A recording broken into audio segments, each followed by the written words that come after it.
Boa tarde, senhores. Boa tarde, senhoras. Muito obrigado pela presença de todos em mais um Red Talks, um evento da Red Belt Security. Hoje nós vamos abranger o tema, uma visão sobre o ciclo de ataque ransomware na empresa. Tá? Estamos aqui hoje, eu, Clóvis, responsável pela área de GRC, Igor. Boa tarde, pessoal. Sou responsável pela área de pré-vendas dentro da Red Belt.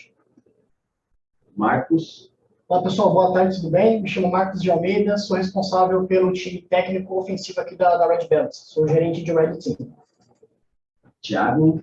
Olá, boa tarde, pessoal. Tudo bem? Sou o Thiago Caras, sou responsável pela equipe de CIEM aqui dentro da Red Belt. Primeiramente, eu gostaria de agradecer a Red Belt pela essa oportunidade de estar aqui dividindo essa mesa aqui com grandes nomes aqui da Red Belt. E é isso aí, Cláudio. Muito bom, pessoal. Ataque ransomware é um tipo de ataque que está fortemente divulgado, conhecido, e as empresas estão sendo fortemente impactadas.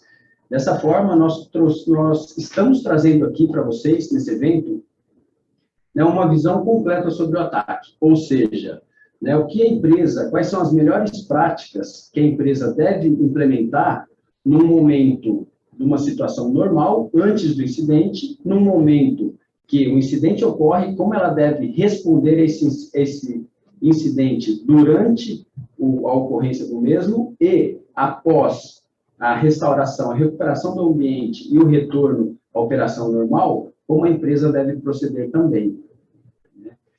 Nós, com base em informações de mercado, identificamos e compartilhamos com vocês aqui que uma área de segurança da informação, normalmente, ela deve possuir, no seu orçamento, dentro do seu plano diretor de segurança da informação, um orçamento equivalente a 15% aproximadamente do orçamento da área de tecnologia da informação. Tá? Empresas que orçam valores acima desses 15%, ou são empresas que atualmente estão com um nível de maturidade aquém do desejado e precisam correr atrás do prejuízo, tá? Ou a empresa ela está orçando um valor inadequado para assegurar a execução do seu plano, do seu PDSI. Tá? E, do outro lado, empresas que orçam valores abaixo desses 15%, em média, tá? Ou são empresas com nível de maturidade em segurança da informação já elevado, onde não precisam fazer grandes investimentos e trabalham mais na manutenção e atualização do seu parque, da sua estrutura de segurança da informação, melhor dizendo, tá? Ou são empresas também que não estão em linha, não estão orçando projetos adequados e convergentes com o seu plano diretor de tecnologia da informação e, consequentemente, com o plano estratégico da empresa. Tá? E também, numa situação normal, tá, a empresa, é recomendável que a empresa ela olhe para 3 pilares fundamentais da sua estrutura de segurança da informação. Tá? São os pilares pessoas, pilar processos e pilar tecnologia. Tá? A vulnerabilidade, todos esses pilares possuem vulnerabilidades. Tá? Então, para você trabalhar de forma assertiva e direta para minimizar, mitigar as vulnerabilidades de pessoas, você tem que trabalhar num programa de capacitação e treinamento contínuo. Tá? Você tem que capacitar devidamente a sua estrutura de segurança da informação, os profissionais que atuam diretamente voltados para esse tema, tá? E treinar de uma forma periódica e contínua todos os demais colaboradores da empresa. Tá? Adicionalmente, a empresa também deve trabalhar com estruturação dos seus processos. Tá? Por meio de normativos, elaborar os normativos para todos os seus processos, tá? Aprovar esses normativos no nível de alçada competente, de acordo com as políticas internas, tá?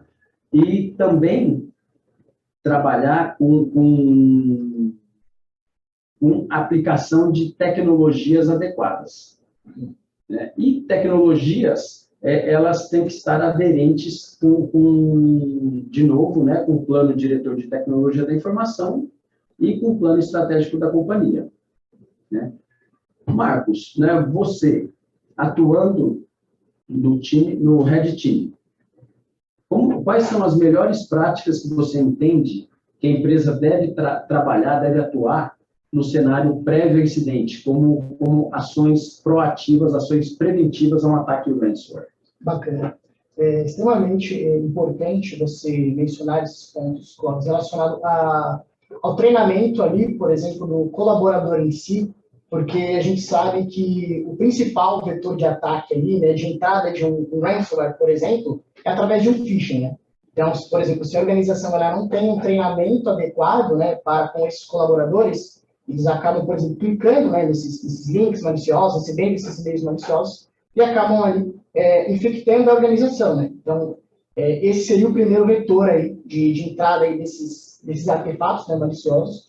Então, o ponto de entrada principal seria o treinamento, né, desses colaboradores para evitar o clicar, né, desses e-mails e etc. Ou seja, quando a gente capacita o colaborador, a gente acaba ali evitando o primeiro vetor de entrada, que é o fator humano, né? É o fator humano.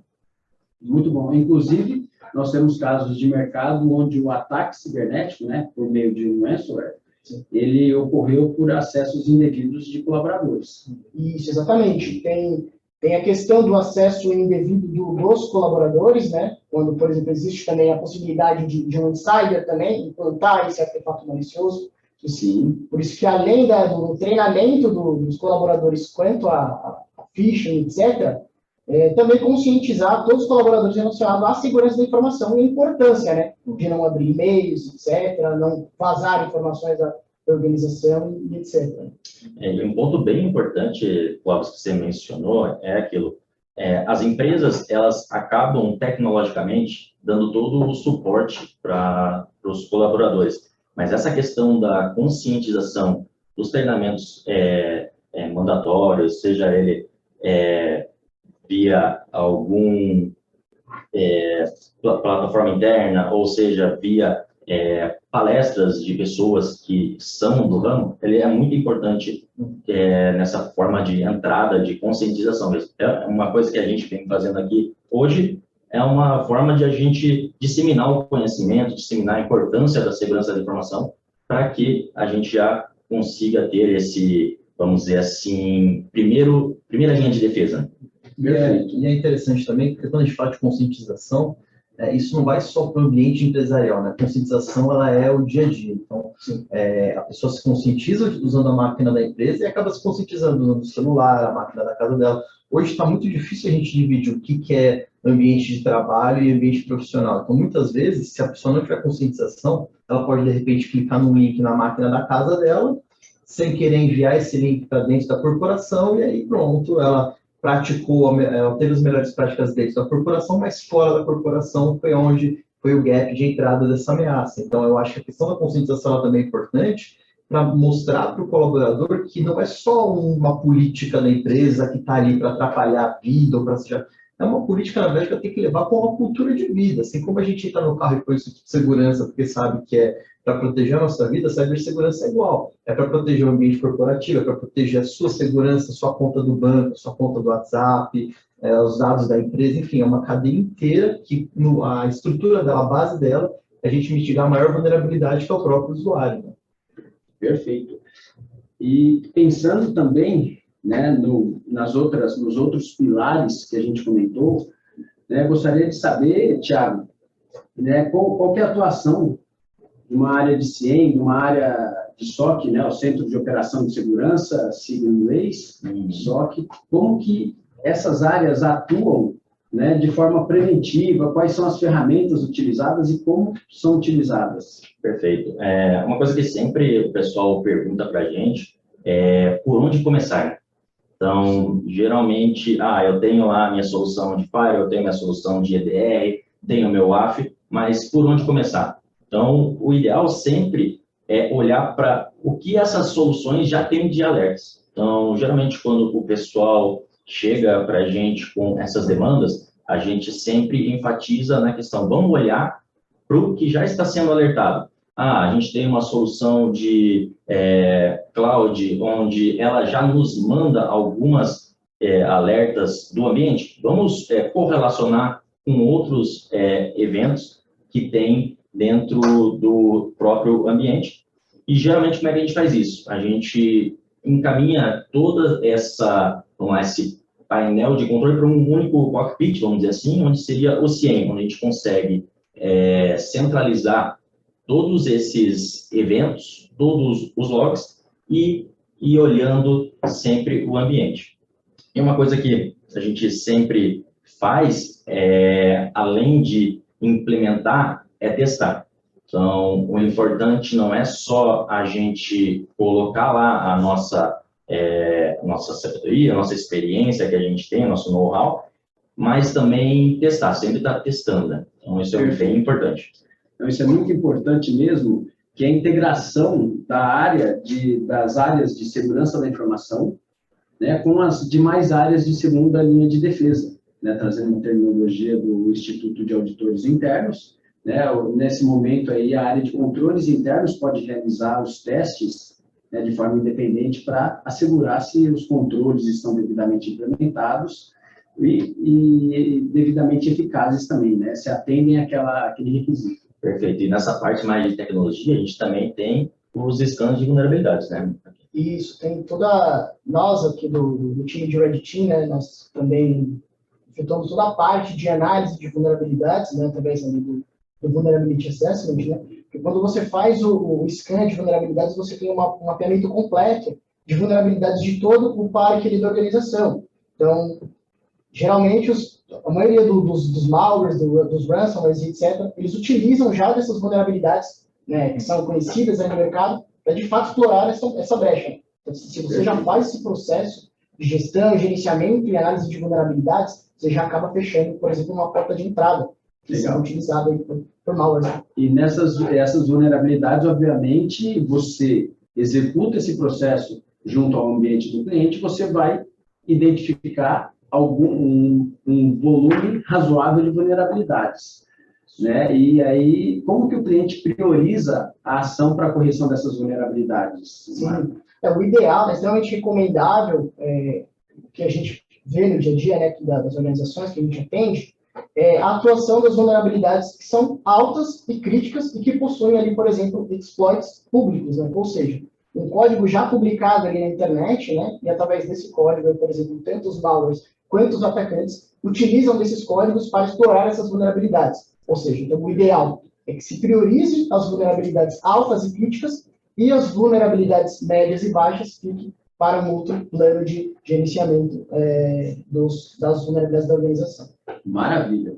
Muito bom. E ainda falando da questão de vulnerabilidade, eu acho que isso vai bem de ponto com a questão de gerenciamento dessas vulnerabilidades, porque nem sempre uma vulnerabilidade que tenha uma criticidade baixa, ela não precisa ser um foco. Muitas vezes ela tem uma criticidade baixa, mas para o core business do cliente, para a operação do cliente, ela acaba se tornando algo extremamente, uma criticidade extremamente alta. Então, acho que também é muito interessante a gente falar de gestão de vulnerabilidade, mas também falar da parte de análise dessa vulnerabilidade, análise do risco daquela vulnerabilidade versus o ambiente do cliente, né? Então, por exemplo, você às vezes uma vulnerabilidade muito simples, muito fácil de corrigir, mas que para o ambiente do cliente ela é crítica para ser corrigida, ela pode ser altamente explorada, de repente você tem uma vulnerabilidade de uma complexidade muito alta, mas que no contexto geral do cliente ela não existe tanta preocupação quanto uma vulnerabilidade inferior. Então, eu acho que além da questão da análise da vulnerabilidade, da scan da vulnerabilidade, a análise da vulnerabilidade e a análise do ambiente do cliente faz todo sentido, né, dentro de elencar essa prioridade.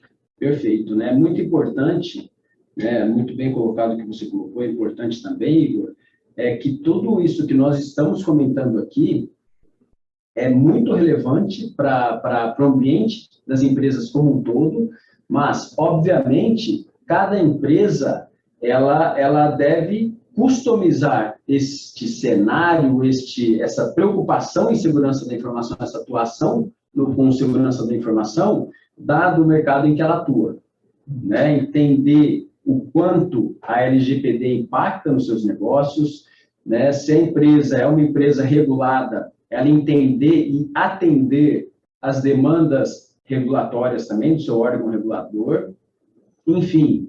E por meio dessas análises, você consegue identificar, né, de forma mais eficaz e de uma forma orientada e eficaz, a criticidade, o nível de criticidade dessas vulnerabilidades, né, identificadas por meio do Vulnerability Assessment. Sim, sim. E, inclusive, até é um exercício que eu acho legal fazer, a gente pensa muito, por exemplo, em elemento químico. A gente fala, todo elemento químico ele tem um risco, certo?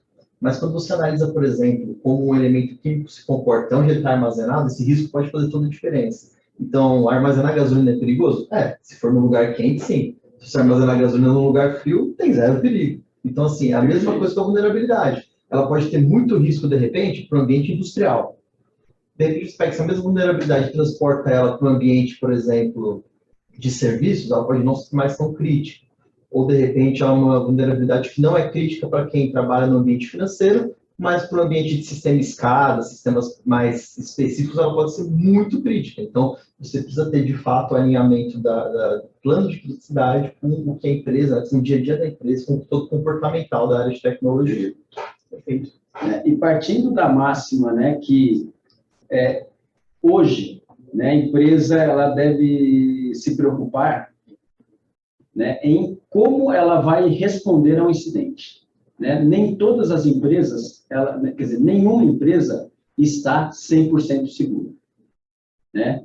E porque hoje você pode estar seguro, amanhã existirão outros tipos de ataques, outras metodologias que podem tornar o seu ambiente defasado e, consequentemente, você está exposto a vulnerabilidade, a novas vulnerabilidades. Dessa forma, a empresa também deve focar num plano de resposta a incidentes. Perfeito. Uma coisa que a gente tem visto bastante, Clóvis, até teve um estudo que a nossa área de inteligência de mercado nos trouxe, um estudo da IBM que é praticamente unânime que todos os especialistas de segurança da informação têm a consciência que não é possível a gente monitorar 100% o ambiente, onde a gente não garantir 100% que ele estará íntegro. Então, corrobora com essa tua visão de que a gente precisa estar sempre atualizado e monitorando essas questões. Perfeito. E tendo um plano de resposta a incidentes devidamente implementado, né, novamente, trazendo a própria recomendação que o Thiago comentou anteriormente, ele deve ser testado periodicamente. Né? Esse plano de resposta a incidentes, neste plano, é recomendável que ele contenha um plano de continuidade de negócios definido, né, desenvolvido, implementado, testado também, de forma que, quando da materialização de um ataque, a empresa ela vai estar apta e conhecer qual é o modus operandi para que ela continue, né, para que as atividades de alta criticidade identificadas no PCN continuem a operar, né, nos níveis minimamente identificados no PCN, minimizando o impacto de lucro cessante no caso de um incidente. Né? Adicionalmente, um plano de comunicação também deve estar contemplado no PRI. Né? Por quê? Porque a transparência no momento do incidente, ela é crucial. Né? Entenda-se transparência, você comunicar os seus stakeholders, né, críticos, estratégicos, de forma eficaz. Aquela comunicação efetiva, não falar nem mais, nem menos, mas comunicar o suficiente para você apresentar para eles, né, que você está preocupado e está atuando na resposta ao incidente também. Isso vai minimizar também o impacto, né, o dano à imagem e reputação da empresa. No primeiro momento, obviamente, esse risco de imagem e reputação, ele vai ser afetado, porém, num espaço de tempo mais curto, você vai recuperar o prejuízo. Né? Inclusive, isso é um ponto interessante, porque, principalmente com a entrada da LGPD e tudo mais, as pessoas têm muito a ideia de que a gente precisa trazer um arcabouço gigantesco de soluções, comprar toda a sopa de letrinhas que o Gartner define e tudo mais, quando, na verdade, muito mais importante do que tudo isso, você tem um plano de mitigação e um plano de resposta a esse incidente. Então, por exemplo, né, quando se fala muito sobre multa em cima da LGPD, né, multa sobre vazamento de dados, sobre perda de dados e tudo mais, o fator decisivo que vai dizer se você deve ou não ser multado, o tamanho dessa multa, ele vai diretamente de encontro ao seu plano de respostas e seu plano de comunicação. Então, se você tem um plano de resposta, né, como o Clóvis disse, não existe um ambiente perfeito. Né? Todo ambiente tem uma brecha, uma hora pode existir o ataque, grandes chances de acontecer o ataque. A questão o quanto você está preparado para responder esse ataque e para comunicar sobre esse ataque. Então, se você tiver um vazamento de dados, a grande linha divisora é quanto tempo você vai demorar para comunicar sobre esse ataque e se você vai, de fato, comunicar as pessoas que são necessárias, né? Os stakeholders ou mesmo o proprietário dos dados e tudo mais. Isso. Então, acho que essa questão do plano é muito importante e muitas vezes as corporações compram um caminhão de soluções e não param para pensar num plano efetivo. Perfeito. Isso acontece comumente. Comumente, é muito comum. E uma coisa também, Cláudio, que pode até ajudar no aperfeiçoamento, por exemplo, dessa resposta ao incidente, além da análise de vulnerabilidades que a gente comentou há pouco, é a questão do próprio pentest, né, em si. Porque no pentest, a organização ela vai ter a visão do ponto de vista de um atacante. Entendeu? Então, ela vai conseguir se preparar e se responder melhor a esse incidente e aperfeiçoar todo o seu plano ali da organização, com base nesses testes. Muito bom, muito bem colocado, Marcos. Inclusive agora, né, passando dessa discussão aqui de um cenário prévio ao incidente, onde a empresa está trabalhando de forma proativa, preventiva, o incidente ocorreu. O que aconteceu? O que acontece agora? Como que as empresas atuam? Como que um Red Team pode apoiar a empresa no momento da materialização do risco de um ataque ransomware, Marcos? Bacana. Inicialmente, a gente faz toda a parte de análise dos IOCs, né, do artefato. A gente faz o processo de isolamento da rede, né, para evitar, por exemplo, que esse ransomware ou esse malware específico ele se transporte para outras partes da rede, né, faça o processo de movimentação lateral, porque o objetivo de fato é esse, né, impactar todas as máquinas, tá? Então, nós ajudamos nessa parte específica, né? E o recomendável também é que, caso a organização sofra, né, por exemplo, desse tipo de ataque de ransomware, que não efetue de fato o pagamento, né? Porque geralmente as organizações que efetuam o pagamento dificilmente eles obtêm os dados de volta. Né? Então, é interessante também ter todo o processo de backup, né? Enfim, e ali depois ir fazendo todo o processo de reestruturação do ambiente, né? Vai subindo esse ambiente por partes, né? Subindo essas máquinas por parte, para evitar que esse malware se espalhe por toda a rede. Então, é necessário que se isole o ambiente. Maravilha. Desculpa, Clóvis. E uma coisa importante, ainda adicionando o que o Marcos mencionou, é a questão de quando está acontecendo devidamente o ataque, né? É aquela questão de war room, né? A sala de guerra, onde tanto o Red Team quanto a parte do Blue Team, eles se ajudam, nem diz o Marcos, a questão da parte de isolar, de verificar os IOCs, da parte ferramental, o que a gente tem visto hoje em dia no mercado é a parte de ferramentas de orquestração. Então, muitas ferramentas, muitas atividades no momento do incidente, que são, por exemplo, de verificar se um arquivo ou se um e-mail ele está em mais de uma caixa, a gente consegue fazer essas tarefas automatizando junto com uma ferramenta de orquestração.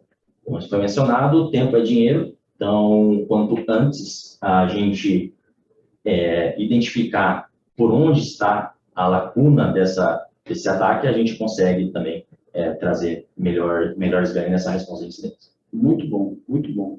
Essas ações que vocês muito bem colocaram, né, elas podem estar contidas no plano de resposta a incidentes.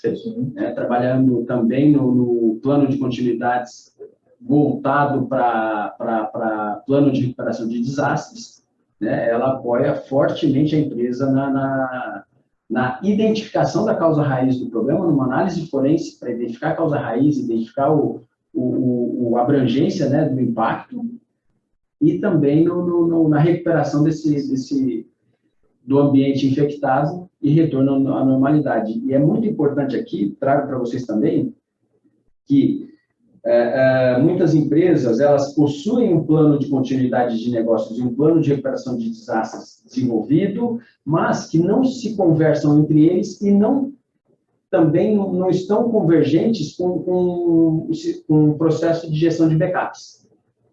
Então, é interessante que a empresa ela entenda, né, que os projetos eles devam estar interligados, eles devam convergir, porque a estrutura de segurança da informação só vai trabalhar de forma eficaz quando todas essas frentes de atuação, né, que permeiam os 3 pilares, né, pessoas, processos e tecnologia, eles se conversem, se convirjam para um resultado eficaz. E também um ponto bastante interessante é que todas essas informações, tanto do momento prévio quanto do momento do incidente, elas devem ser reportadas de forma de forma contínua e tempestiva para a diretoria executiva. Né? É relevante que a empresa ela mantenha o board, os órgãos de governança corporativa internos devidamente comunicados, até para aumentar o engajamento desse público também. Só pegando o gancho na questão do backup, né, uma coisa que era mais comum no passado, ainda acontece em algumas empresas, mas tem mudado muito, é a questão da gestão do backup. Né? O backup, durante muito tempo, ele foi um filho de ninguém. Então, você tinha a fita de backup, você tinha um cara que trocava aquela fita de backup, e o máximo que esse cara tinha de plano era o seguinte: olha, eu preciso fazer um backup na segunda de manhã, na terça de manhã, na quarta de manhã, um backup na sexta de manhã, na sexta à noite, que é o semanal, a cada 15 dias um backup quinzenal, a cada um mês um backup, e era esse o plano que o cara tinha. E aí a gente começou a perceber, principalmente de 2 a 3 anos para cá, uma migração muito forte da responsabilidade do backup para dentro de cibersegurança, né? Backup ele deixou de ser uma matéria de infraestrutura e ele passou a ser uma matéria de cibersegurança, justamente pela questão do ransomware, dos vazamentos de dados. Então, assim, era muito comum no passado você ter um backup onde backupeava-se e só descobria se funcionava ou não a quente, no dia que precisava. Agora você tem toda uma questão de planejamento desse backup, de múltiplas instâncias. Então, eu ainda mantenho a fita em muitos casos, mas eu ainda utilizo o backup em nuvem, eu utilizo um desastre recover eficiente em nuvens de terceiros, numa Azure ou numa nuvem similar. Então, o backup tem vindo para dentro de cibersegurança de uma maneira muito consolidada e, na minha opinião, já com um certo atraso, porque isso, desde sempre, deveria ter sido uma matéria dentro da própria cibersegurança. E, na minha opinião, isso vem de encontro justamente com essa questão de começar a pensar em plano de resposta eficiente. Um backup demorar 20 horas para ele voltar, hoje em dia já não é mais uma coisa que pode acontecer. Eu preciso de um backup que eu consiga voltar ali, pelo menos de maneira granular, em 30 minutos, 1 hora, 2 horas já começa a ficar complicado, 5 horas talvez a diretoria já não goste mais tanto assim do meu backup. Então, existe um movimento muito grande de trazer isso para a cibersegurança e fazer o backup evoluir como, de fato, uma matéria de cyber mesmo. Perfeito, perfeito. Né? E a gente entende realmente e acompanha o mercado e está sendo, a gente presencia que esse movimento está sendo executado pelas empresas mesmo. Sim, com certeza, e acho que cada hora mais, principalmente com a adoção da nuvem em larga escala, acho que o pessoal começou a perceber que, acho que aqui eu tenho um caminho legal para começar a ter uma política de backup eficiente, um retorno eficiente, começar, de fato, ter uma política em cima do backup. Exato. Perfeito. Porque ali estão todas as informações da organização, né? O coração da organização. Se você não tem uma política adequada de backup, a organização simplesmente ela vai à falência porque ela vai perder todas as suas informações ali por conta de um incidente, por exemplo. E o retorno mais rápido no ransomware é o backup. A parte, o jeito mais fácil de eu voltar à operação é o BR e o backup. Exatamente. Perfeito, perfeito. Alguma ação específica adicional do time de SOC, Thiago? O importante é sempre, eu mencionei, essa interação entre todas as equipes, né? Você falou até a questão de ser claro no momento do ataque, né? Então, tá todo mundo no mesmo barco, a gente tem que tratar esse incidente, então é sempre a clareza dos fatos que a gente vai conseguir sair dessa questão. Muito boa a sua colocação agora, Thiago. Por quê? Porque nesse momento, né, a gente identifica que tudo que foi planejado e testado no momento antes ao incidente, ele vai ser executado na prática, ao vivo. Né? Então, uma vez que os testes geraram resultados eficazes e foram melhorados, né, os pontos críticos foram trabalhados e melhorados, a empresa ela vai atuar de uma forma mais assertiva para responder ao incidente no momento que ele ocorre. E, atrelado a tudo isso, de novo, nós trazemos para vocês aquele ponto de extrema relevância, que é o quê? O treinamento e capacitação. Perfeito.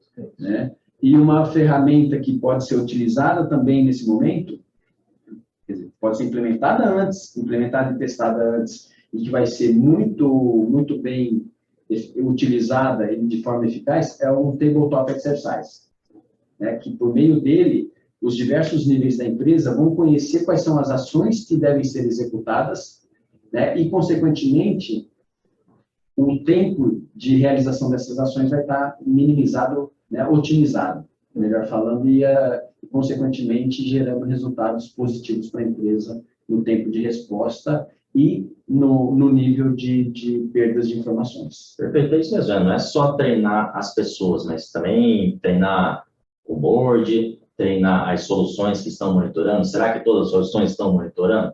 A gente, beleza, tem lá uma solução que está enviando os eventos, enviando logs, mas será que estão todos os logs que são necessários para que eu faça uma monitoria e depois, posterior, uma forense, por exemplo? Então, é testar todas as, não só soluções, mas monitoramento, pessoas. É bem importante a questão da conscientização e do treinamento, né? É uma junção de diversos fatores. De várias áreas, né? De várias áreas, né, que leva a um objetivo final, né? Então, tem toda a questão da conscientização, ali tem a parte de efetuar toda a análise do perímetro, né, da organização, tanto interno quanto no externo, né? Porque por mais que os atacantes explorem, por exemplo, a questão do ataque de ransomware por meio de phishing ou spear phishing, que é mais direcionado para as organizações, eles podem também explorar vulnerabilidades na camada externa, né, das organizações. Podem obter, por exemplo, uma RCE, né, uma execução de código remota, pode acessar esse servidor, implantar esse malware lá dentro. É extremamente importante essa junção, né? Questão da conscientização, análise de vulnerabilidades de forma automatizada, né, que é o VA, tanto do interno quanto do externo, e o processo de pentest recorrente para identificar, de fato, as portas de entrada que ali um atacante poderia utilizar, por exemplo, para afetar essa organização, de alguma forma. Perfeitas colocações.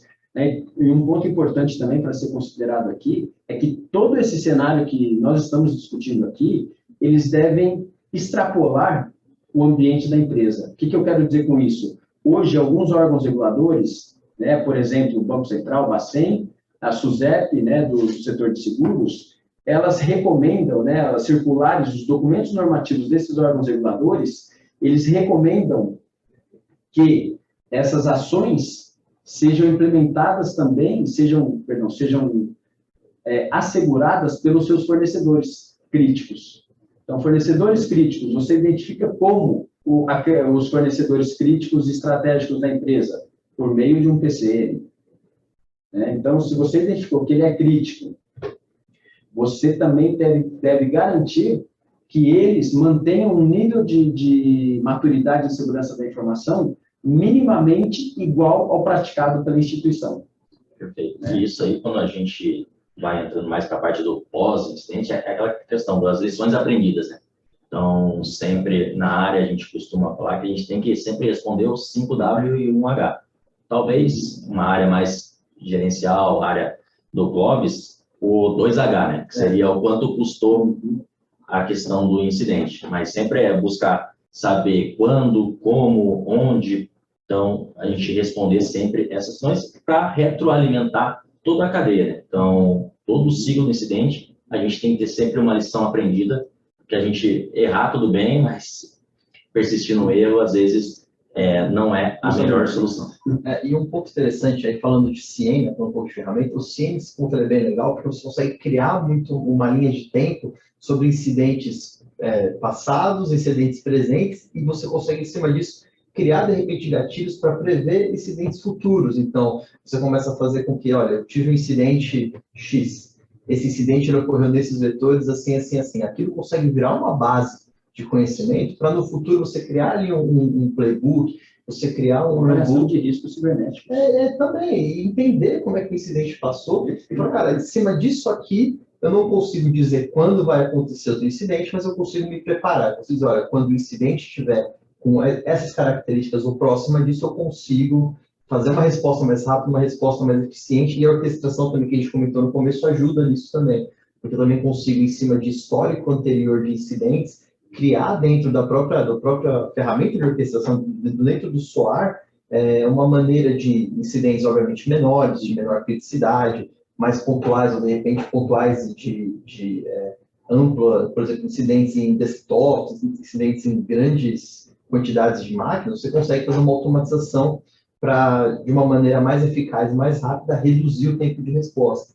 Então, nesse momento que você começa a entender tudo que você desenhou de plano versus o que você tem de ferramental versus o dia a dia. Então, eu desenhei um plano onde eu preciso ter toda uma documentação. Eu tenho um CIEM que entende todos os eventos que eu tive. Eu tenho um pentest que capta mensalmente, semestralmente, trimensalmente, todas as vulnerabilidades que eu tenho. Com tudo isso, eu consigo cruzar com o meu plano e dizer, olha, então eu tenho uma camada efetiva de segurança. Né? E aí, lembrando, não é uma segurança 100%, mas ela vai estar pelo menos mitigada em 100%. Perfeito. Maravilha a sua colocação. Bom, abrangemos aqui o momento prévio ao incidente, né? A situação que como a empresa deve responder à situação durante o incidente, pós o incidente. Fizemos, né? A empresa identificou a causa raiz, restabeleceu o ambiente para a produção, voltamos ao normal. Como que a gente poderia atuar? O Thiago muito bem colocou aqui lições aprendidas, relatórios de lições aprendidas, eles são fundamentais para que a empresa possa melhorar toda a sua estrutura, né? De novo, em nível de pessoas, em nível de processos, em nível de tecnologia, para, né, garantir a resposta mais eficaz numa possível nova ocorrência. E quais outras ações a gente pode discutir aqui, trazer para os nossos ouvintes? Sim, tem análise também por parte do time de inteligência cibernética, né, Threat Intel. Então, por exemplo, nós realizamos toda a parte de análise do site em si, ali na Dark Web, por exemplo, né, que é utilizado por grupos de ransomware, identificar quais informações daquela organização que foram criptografadas, que foram vazadas, até para a empresa se comunicar também, responder a esse incidente para a LGPD, por exemplo. Ou seja, entender o nível de criticidade das informações que foram vazadas também. Então, é interessante também essa análise, né, do pós-incidente. Né? Quais arquivos da organização que foram vazados. Né? Muito bom. Como o Igor mencionou, você criar uma base de dados, nada mais é do que lições aprendidas e segui-las, né? Então, beleza, a nossa equipe tinha o devido treinamento? Não, a gente tinha treinamento. Mas será que o treinamento estava de acordo? Então, é revisitar todo o processo, toda a cadeia do processo que foi desenhado e ver se realmente ele está efetivo ou aonde que foi que teve um gap para que a gente possa não sofrer novamente um ataque. Ou até questão de ferramental mesmo. De repente, determinado ferramental não funcionou como deveria, ou se funcionou, mesmo assim deixou passar uma ameaça. Então, vamos dizer assim, um exame de consciência mais profundo, entender todo o incidente, entender todo o documental que existiu, os vazamentos em Deep, em Dark Web. Bom, então, com isso aqui, com essa imagem do instante zero do incidente, o que eu consigo melhorar, né? Aqui até que a gente estava conversando antes de começar o podcast, criar uma maneira onde, mesmo sem saber qual será o próximo incidente, eu minimamente vou mitigar e vou saber o que eu consigo me preparar para caso ele aconteça, eu já esteja preparado. E nós temos até uma solução interessante, que é fornecida pela própria Red Belt, né, que é o ArtRat, né, uma ferramenta que nós utilizamos para fazer a emulação de ameaça cibernética. Então, nós conseguimos ali, por exemplo, realizar as ameaças com base nos malwares que são conhecidos, ransomware, etc.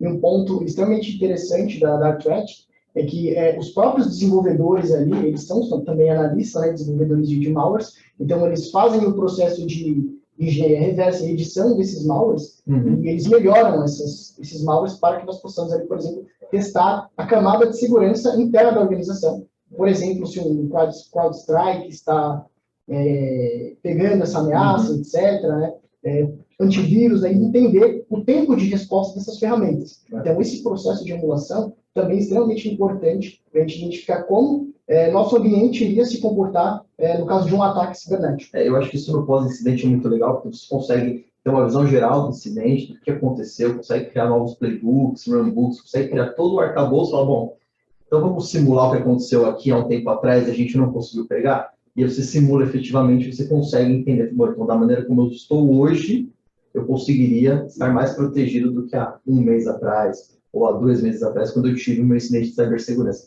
Então, isso é muito legal, essa questão de simulação de ataque, porque você começa a... Pô, legal, eu tenho SIEM, eu tenho SOC, mas eu estou de fato protegido? Será que eu não preciso fazer o tanning em alguma solução? Será que não tem alguma coisa que eu preciso comprar? Então, é bem interessante isso, porque isso vira um ciclo. Então, você faz o pentest, você faz a simulação de ataque, você faz as melhorias, criação de playbook, de runbook, você vai estruturando tudo isso para, de novo, né, nunca 100%, mas cada dia mais você tem uma etapa a mais de proteção. É um processo de melhoria contínua. Exatamente. Né? Você pega as lições aprendidas desse cenário, desse incidente, né, que se materializou, você trabalha com eles dentro da sua estrutura de segurança da informação, da tecnologia que você dispõe, dos processos que estão lá desenvolvidos, dos planos que estão desenvolvidos, do nível de capacitação e treinamento das pessoas, para que você possa melhorar todo esse arcabouço, né, e robustecê-lo para que no futuro você possa atuar de uma forma mais eficaz.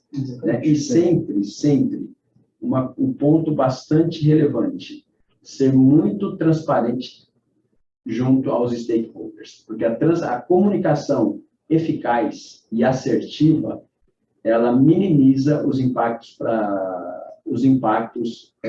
relacionados à imagem e reputação. E essa questão da transparência chega bem de encontro com o que o Igor mencionou na questão de, putz, beleza, será que meu problema é ferramental? Será que está faltando algum... é um meu problema pessoal? Meu time de segurança ele tem a expertise para tomar a ação devida, para mitigar, para restabelecer o ambiente? Então, vai bem de encontro esse ponto também mesmo. E só um ponto rápido para complementar, muitas vezes as pessoas acham que para você melhorar o ambiente você precisa de investimento, precisa de um budget maior, e muitas vezes não é isso. Às vezes você tem investimento certo, você tem investimento certo, o que falta de fato é uma análise. Você fala, não, peraí, então se eu fizer aqui um treinamento, de repente gratuito, ou uma palestra de conscientização, ou mesmo entendimento das ferramentas, eu consigo, sem o investimento, melhorar o meu nível de maturidade. Então também tem essa questão de você fazer uma análise mais ampla, para você não cair naquela vortex de sempre comprar, e você de fato não tem um plano desenhado, você não tem uma estruturação de treinamento ou algo parecido. Muito bom. Maravilha, pessoal. Acredito aqui que nós tenhamos, né, trazido para o nosso público aqui informações bastante relevantes, né, nesse cenário, né, uma visão sobre um ataque ransomware em todo o seu ciclo, desde né, situação prévia, durante e pós-incidente, e agradecemos bastante a participação do nosso público aqui e estamos aqui à disposição. Muito obrigado, pessoal, pela participação de todos.